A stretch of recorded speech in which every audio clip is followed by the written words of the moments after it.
This is so TMI, guys. I'm sorry if this is grossing you out. This video is not sponsored. Welcome back, my friends. Today I'm sharing some of my dirtiest secrets with you. I wasn't originally planning on making this video and sharing some of the more embarrassing parts of my 23andMe results, but I thought, you know what? Hey, why not? We're all friends here. We share things all the time in the comments with each other, so I'm just gonna put it all out there today and share it with you. Let me know in the comments below as you're watching this if there's anything that is particularly weird about you or something just random or embarrassing. That would make me happy.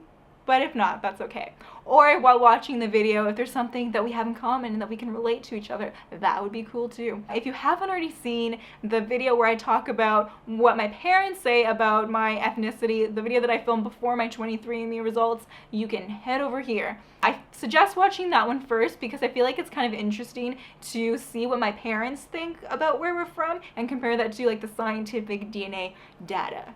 And if you haven't already seen the 23andMe results, you can also head over there. And with that, let's get into this video. I'm a little nervous, guys. Don't judge me. Please. It's like they know my soul. Amanda, based on your genetics, you are not likely to be an especially deep sleeper. That is true. I wake up very easily. It's so cool. Things that you think are just like random parts of you or like predetermined and like things that you can't control. So it's so interesting to read about like the things that you can't control. Amanda, your genes predispose you to weigh about 3% more than average. I really do love food. I wonder if there's like a genetic component to like really loving food. Oh yeah, I already knew that. Based on your genetics, you're likely to be lactose intolerant. Yeah, I've been lactose intolerant my entire life. Growing up, I'd always be like the gassy kid, and my sister would always complain because we used to share a bed. She'd always complain like, "Oh, Amanda's so gassy and she stinks." So when I finally gave up dairy as a young adult, it was like the best decision I ever made. My digestion is so much better. I smell amazing. I'm just kidding. I smell a lot better, and it really helped my skin too. So yeah, dairy was not for me. Based on your genetics, you are likely to drink slightly less caffeine than average if you drink caffeine at all. I've never talked about in videos before. But yes, I don't drink caffeine at all. It's something that I actually avoid. So I think that's really interesting that my DNA makes it more likely for me not to drink caffeine or drink very small amounts of caffeine. And I think that is because I feel like I already have a lot of energy. And for me personally, when I drink coffee or tea, I feel really amped up and like anxious and like, oh. So I already have too much energy to begin with. If I take any kind of drug that like makes me more energized and anxious, it just doesn't feel good. So that is kind of cool to know that that is like a part of my ancestry. Like that's not something I can control. And it never really felt like it was something I could control. It can feel like coffee makes you smarter, but this is actually an illusion. People with a daily caffeine habit may actually perform worse on mental and physical tasks than people who don't consume caffeine. Although you may not notice your neighbor's earwax, did you know it comes in 2 different types? Did you guys know that earwax came in 2 different types? Dry earwax is flaky and light compared to wet earwax, which is dark and sticky. You are more likely to have the wet earwax. This is so TMI, guys, with my wet earwax problems. Yeah, I definitely have to stay on top of like keeping my ears clean. And I think that's because my ancestors come from like jungly places, my South Asian descendants. So yeah, that makes sense. Very interesting. And my husband did 23andMe and he actually has the other kind of earwax, which makes sense. His is definitely like not like mine at all. Yeah, you're learning so much about me and my family and earwax. I'm sorry if this is grossing you out. After eating asparagus, some people notice an unfamiliar odor in your urine. Your genetics make you likely to be able to smell the asparagus odor in your urine. And that is true. Yeah, I can notice after I have asparagus, the smell, and I don't enjoy it, but I do love asparagus, so it's kind of like, what do I do? The combination of your genetic factors make you more likely to have a longer big toe. This is so insightful. You guys are learning so much about me and my toes and my earwax and unibrows and chins. Like, we are BFFs if you're watching this. You know me inside and out. Scientists believe the bitter taste sense developed to help animals detect toxins or poisons in food. Your genetics make you likely to be able to detect bitterness, which is true. I don't like bitter things like grapefruits. Yeah, really don't like grapefruits. Yeah, bitter is not a good taste for me. Some people have an extra smiling muscle in their cheeks that creates dimples when it contracts. The combination of your genetics and other factors make you unlikely to have dimples. I do not have dimples. My dad does, but I don't. There's no taste map on your tongue, but there is a vast taste network in the brain.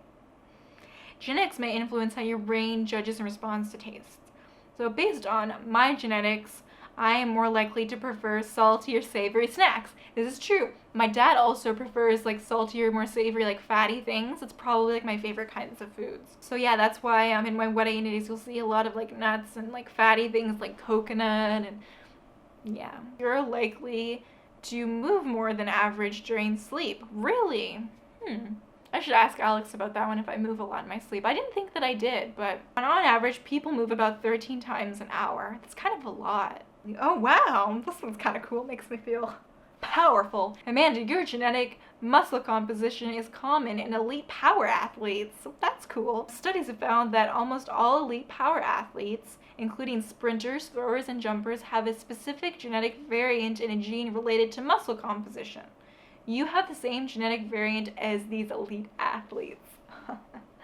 Well, yeah. Young mice who don't make any of this protein are able to run farther without getting tired. But studies in humans have not consistently shown endurance advantage for people who don't produce this protein. I did a lot of sprinting and jumping and long jump growing up, but that was just because that was something that my dad introduced me to, and I played soccer a lot. I never really considered myself that good at sports. Like, I'd always hurt myself because I'm not like a really sturdy person. I'm like really like kind of like feathery and light, and I get bounced around and like snapped in half easily. So yeah, sports aren't really for me, but that's interesting to know. If I were to do some kind of athletic sports activity, I feel like the solo sports activity, like the non-body contact, like running and sprinting and like jumping and stuff, like that would be good. But like contact sports is a no-go for me. So this is really cool. So this is just like a breakdown of like the different percentages and like what I have in common with my DNA relatives. So based on that, the DNA relatives I have are 63% less likely to drink energy drinks. Like what we talked about earlier, we are caffeine sensitive people. 42% less likely to be a super taster, 40% less likely to be a vegetarian. I'm a vegan, so that is interesting. And because I like savory foods so much, I guess it makes sense that a lot of my relatives, if they're also like really into the savory foods, would not be vegetarian. 35% less likely to have lived near a farm when they were young. This is so random, guys, but very interesting. 28% more likely to have a perfect pitch. Does that mean we can sing? 24% less likely to have sweaty feet. True. I do not sweat on my feet, and it's something I'm very proud of and happy about because that means my shoes don't get stinky. Let me know in the comments below, do you have sweaty feet? I sweat everywhere else. Like I can be a very sweaty person, but I don't sweat on my hands or my feet. 21% more likely to have hair that becomes frizzy in humid weather. It's true, my hair is frizzy in humid weather sometimes. 1% more likely to have 2 different sized feet. I feel like I do.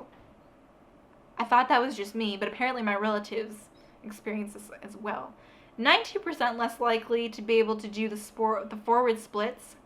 I used to be able to do this when I was a child, and then I was really dedicated to being able to learn how to do the splits, and then once I did it, I didn't care anymore, and then I stopped. 90% more likely to drink espressos. I don't drink espressos. More likely to have a gap between their 2 front teeth. When I was little, my teeth were first coming in, I had a gap, and it was big enough that I was able to fit a spoon in, and then the spoon got stuck.